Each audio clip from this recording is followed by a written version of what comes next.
মিডিয়ারা 60% আর 40% বলে বলে মুখে ফেনা তুলছে, আর সাধারণ কর্মচারীরা ঘরে বসে শতভাগ মূল বেতন চায়, কিন্তু নিজের দাবিটা প্রচার করে না।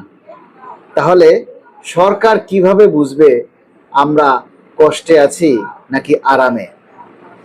আপনারা নিজেদের বিবেক খাটিয়ে কাজ করুন। এই নবম পে স্কেলটা যদি শতভাগ মূল বেতন একবারে বাস্তবায়িত হয়, তাহলে সেটার সুবিধা ভোগ করবে 22 লক্ষ সবাই। আর এই শতভাগ মূল বেতন বাস্তবায়নের দাবি তোলার ব্যাপারে আর আপনাদের গালি খাওয়ার ব্যাপারে শুধু আমি আপনাদের মালিক ভাই। আপনারা এখনো সময় আছে। এই সংখ্যাগরিষ্ঠ এবং একটা জনমত সবাই গড়ে তুলুন। এই জনমত যদি আপনারা গড়ে তুলতে না পারেন, তাহলে আমাদের এই শতভাগ মূল বেতন কোনোভাবেই একবারে বাস্তবায়ন হবে না। এটা আপনারা একবারে নিশ্চিন্তে ধরে নিতে পারেন। আপনারা সবাই ঘরে বসে এই শতভাগ মূল বেতনের আশা করবেন, এটা কি হয় বলুন? এটার জন্য সংগ্রাম করতে হবে, এটার জন্য যুদ্ধ করতে হবে, কিন্তু আপনারা সেটা করার জন্য কেউ প্রস্তুত নন। দেখুন, বিভিন্ন মিডিয়া এবং গণকর্মীরা যে হারে উল্টাপাল্টা কথাগুলি বলতেছে, এগুলির আসলে কোনো সত্যতা আছে কিনা বা এগুলির কোনো গুরুত্ব আছে কিনা আমি জানি না। আজকে আবার দেখলাম তারা প্রচার করতেছে যে বিভিন্ন ভাতা কাটছাট করা হচ্ছে। আবার তারাই বলে এগুলির কোনো সত্যতা নাই। তারা মাথা মুন্ডু কি যে বলে আর কি যে প্রচার করে তার কোনো ঠিক নেই। আপনারা কবে মানুষ হবেন? কবে আপনাদের সচেতনতা ফিরে আসবে? কবে আপনাদের দায়িত্ব জ্ঞানবোধ বাড়বে?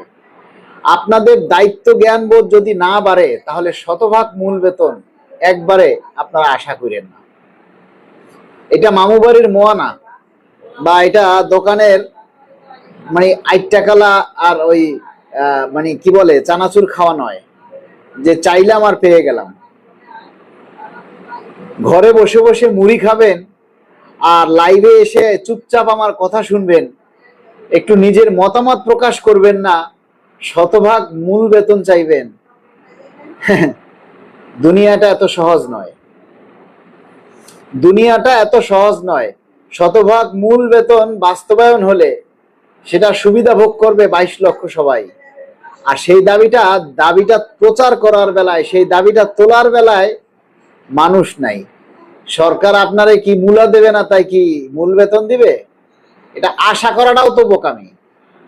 হ্যাঁ, দারুল মোরাল লিখেছেন, পৃথিবীর শ্রেষ্ঠ নাট্যমঞ্চ হচ্ছে আমাদের বাংলাদেশ, আর আমরা সরকারি চাকরিজীবী সেই নাটকের দর্শক। এই নাটকের শেষ কোথায় আল্লাহই জানেন। আপনারা দর্শক না, আপনারা হচ্ছেন নীরব দর্শক। আপনারা কেউ দাবি করবেন না, আর সরকার আপনাদেরকে ডালা ভরে এসে বাসায় দিয়ে যাবে আর বলবেন সব নাটক। আপনি সরকারের জায়গায় গিয়ে দেখেন, ওই নাটক আপনিও করবেন। ওই নাটক তখন আপনিও করবেন। আপনি প্রধানমন্ত্রীর আসনে গিয়ে বসে দেখেন, তখন আপনিও এই নাটকের চাইতে আরো বেশি করবেন।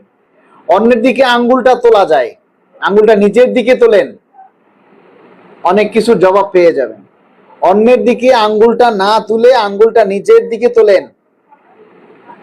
আপনি কি ভূমিকা পালন করছেন? শতভাগ মূল বেতন চান? আপনারা কি করছেন যে দ্রুত সবকিছু হাতের নাগালে পেতে চান? বলেন। এই যে আপনাদের জন্য এসে এত কথা বলি, আপনাদের জন্য এই যে এত কিছু করি, কথাগুলি কার? আমার একার? দাবি বাস্তবায়ন হলে কি আমার ছেলে, আমার মেয়ে, আমার বউ একা পাবে? আপনারা পাবেন না। 22 লাখ কর্মচারী, এই 22 লাখ কর্মচারীর 22 লাখ বউ, এই 22 লাখ কর্মচারীর 22 লাখ বাবা, এই 22 লাখ কর্মচারীর 22 লাখ মা আছে, এদের ভাই আছে, বোন আছে। এই 22 লাখ কর্মচারীর ঘরে কমপক্ষে 44 লাখ ফেসবুক আছে। এই 22 লাখ কর্মচারীর ঘরে প্রায় 44 লাখ মোবাইল আছে এবং 44 লাখ ফেসবুক আইডি আছে।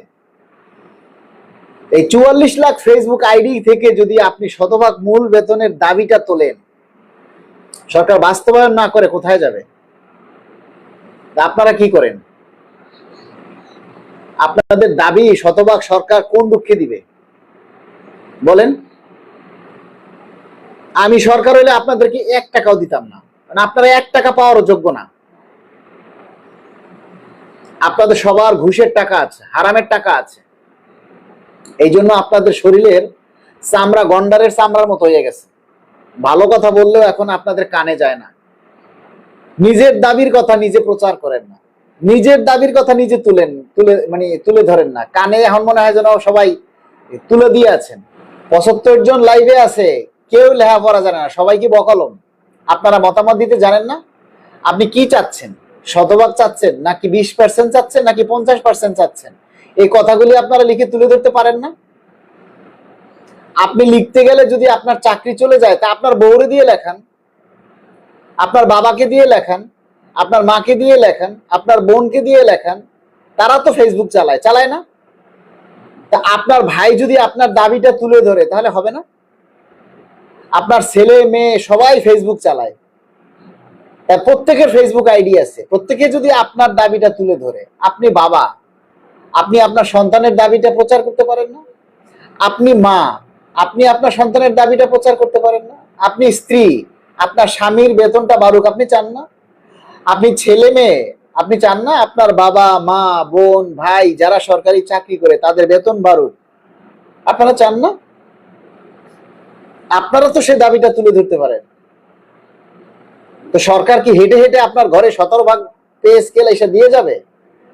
আপনারা কিচ্ছু করবেন না, নিদারুণ দর্শক হয়ে থাকবেন আর শতভাগ মূল বেতন চাইবেন? এ হয়? আপনি বাগানে আম গাছ লাগাবেন আর আম গাছের যত্ন নিবেন না, আর আম গাছ থেকে আপনি কারি আম চাবেন, তাহলে কিভাবে হবে বলেন? আপনি হাঁস পালবেন, মুরগি পালবেন, হাঁস মুরগিরে ঠিক মতো খাবার দিবেন না, তাদের থেকে প্রতিদিন একটা করে ডিম চাবেন। হাঁস মুরগি ডিম কই থেকে দিবে? তার ডিমটা পয়দা হইতে হইবে তো। যদি সবাই মিলে এই দাবিটা তুলে ধরতো, যদি সবাই মিলে এই দাবিটা প্রচার করত, তাহলে আমাদের অনেক দাবি পূরণ হতো। আমাদের দাবিগুলি পূরণ হয় না কেন জানেন? আমরা কর্মচারীরা হইলাম, কি বলবো, কি বলে গালি দিলে উপযুক্ত হবে বলেন? আমি গালি দিতে চাই না। কিছু ভণ্ড নেতা আছে, তারা কর্মচারীদের দাবির কথা, যেমন আমি লাইভ করছি, সব নেতারাই সেভাবে লাইভে বলতে পারে না, দাবিটা তুলতে পারে না। এই যে আমরা যেভাবে দাবির কথা তুলে ধরি, সব নেতারা সেভাবে দাবিগুলি তুলে ধরতে পারে না। তারা সেটা করবে না, তারা আমাদের সংগঠন নিয়ে সমালোচনা করবে। কিছু ভণ্ড নেতা আছে, তারা আবার নিজেদেরকে জ্ঞানী ভাবে, নিজেদেরকে জাতীয় নেতা ভাবে, তারা এসে আবার ফেসবুকে শালার পুত বলে গালি দেয়। এই নাপ্তার পো নাপ্তায় আমাদেরকে বাপ মা তুলে গালি দেয়। আপনারা অবশ্যই সেগুলি এখন দেখেছেন, আপনাদের কাছে বিচার দিলাম। এই সমস্ত দালাল ভণ্ড নেতাদেরকে বয়কট করুন, কারণ এরা আপনাদের কর্মচারীদের দাবির কথা কখনো বলে না। এরা দাবির কথা বলে নিজেদের পকেট ভরে। আমরা সাক্ষী, আমরা প্রমাণ। এই সমস্ত ভণ্ড দালালেরা 6 ফেব্রুয়ারি পকেট ভরেছে, প্রতিটা আন্দোলনে তাদের পকেট ভরেছে। অনেকের বাড়ি আছে, ফ্ল্যাট আছে, গাড়ি আছে। কিভাবে আপনি কর্মচারী হয়ে আপনার গাড়ি থাকে কিভাবে?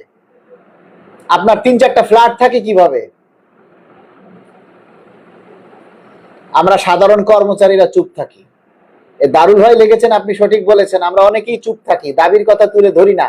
এটাই আসলে আমাদের ভুল হবে। অবশ্যই সবাই মিলে একসাথে কাজ করলে আমাদের দাবি পূরণ হবে ইনশাল্লাহ। আমরা তো সবাই একসাথে কাজ করি না দারুল ভাই, আমার কথায় আপনারা মনে কষ্ট নিয়েন না। আমরা 22 লাখ কর্মচারী, এর মধ্যে যদি 1 লাখ কর্মচারীও আমাদের দাবির কথাটা তুলে ধরতো যে আমরা শতভাগ মূল বেতন চাই, সরকার আমাদের দাবি মানতে বাধ্য হতো। কিন্তু সরকার বুঝতেছে আমাদের দৌড় কত দূর। মোল্লার দৌড় মসজিদ পর্যন্ত, আর আমাদের দৌড় কোন পর্যন্ত? আমরা সবাই নিজেদেরকে নেতা ভাবি, কিন্তু কেউ আমরা কর্মচারীদের দাবির কথা তুলে ধরি না। সবাই ভণ্ড নেতা। আর সাধারণ কর্মচারীরা ঘরে বসে 100 ভাগ মূল বেতন চায়, কিন্তু নিজের দাবিটা প্রচার করে না, নিজের দাবির কথা লিখে না। সরকার কিভাবে জানবে আপনি অভাবী? সরকার কিভাবে বুঝবে যে আপনার মূল বেতন দরকার, সরকার কিভাবে বুঝবে যে আপনি 50% দিলে আপনার 100 টাকা এক সপ্তাহের বাজার হবে না? কিভাবে বুঝবে? আপনি সেই দাবির কথাগুলি লিখে জানান। আমরা বিভিন্ন বাস্তবধর্মী প্রতিবাদমূলক প্রতিবাদমূলক ভিডিও বানাচ্ছি, আপনাদেরকে বুঝাচ্ছি, আপনারা সেগুলি প্রচার করেন, আপনারা বোঝেন না। আপনাদেরকে আর কিভাবে বুঝাবো?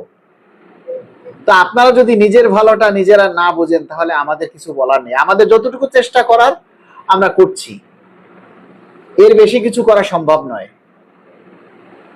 ওই যে বলি যে 22 লাখ শতভাগ মূল বেতনের দাবি বাস্তবায়ন হলে ভোগ করবে 22 লাখ সবাই। আর এই দাবিটা তোলার বেলায় আমি একাই, আর কেউ নাই, আর কোন সংগঠনের নেতারা নাই, কিন্তু সংগঠন আছে। এই সংগঠনগুলো যখন দেখবেন যে প্রজ্ঞাপন হবে, পে স্কেল বাস্তবায়নের জন্য গেজেট হবে, তখন তারা এসে ক্রেডিট নেবে। তারা এইটা ছেড়ছে, ওইটা ছেড়ছে, এইটা করছে, উচ্চ লেভেলে যোগাযোগ করছে, অনেক কিছু করছে। আমরা ক্রেডিট চাই না, আমাদেরকে খালি দোয়া করেন। আমাদের ক্রেডিটের দরকার নাই, ক্রেডিট আপনারা নিয়েন সব। ক্রেডিট ধুয়ে পানি খাবো? আপনি যদি আমাকে ধন্যবাদ দেন, আমি ওই ধন্যবাদ দিয়ে কি করব? ধন্যবাদ, আপনার ধন্যবাদে কি আমার পেট ভরবে?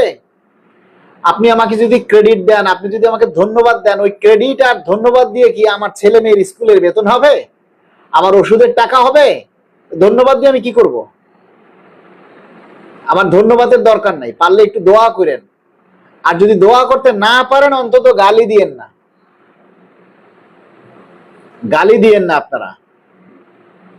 এই যে দেখেন দারুল ভাই, দেখেন মানুষ কত মুনাফিক, কিভাবে এদের সরকার দাবি দেবে দেখবেন। এখনো 75 জন লাইভে আছে, একসাথে যদি 75 জনে কমেন্ট করে যে আমরা শতভাগ মূল বেতন চাই, তাহলে 75টা কমেন্ট হয়।